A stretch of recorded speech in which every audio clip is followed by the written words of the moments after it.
Bugünkü gündə məsələn məni şəxsən və dostlarımı, neçə dostumu məhv ediblər, öldürüblər zindanlarda, Azərbaycan zindanlarında. İndi də ikisi, iki-üç dənə alimimiz məhz mənim yaxın adamlarım olduqları üçün onlar da indi bu saat zindanlarda otururlar ki, güya bunlar ermənilərlə əməkdaşlıq edirlər. Bilmirəm daha nə əməkdaşlıqdır, əlbəttə ki. Güya ki, öz əsərlərində, öz yazdıqlarında ermənilərə müraciət ediblər. İndi mənim dediyim sizə nədir?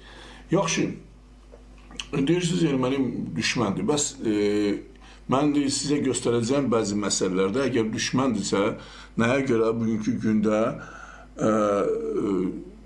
siz Ermənistana gedirsiniz və ermənilərlə dostluq edirsiniz, onlara neft verirsiniz, qaz verirsiniz. Bir halda ki, bizim hələ axırıncı Qarabağ döyüşündə 3000-dən yuxarı bizim insanlar, cavanlar qırıldı. Daha bu uşaqları niyə qırıldı?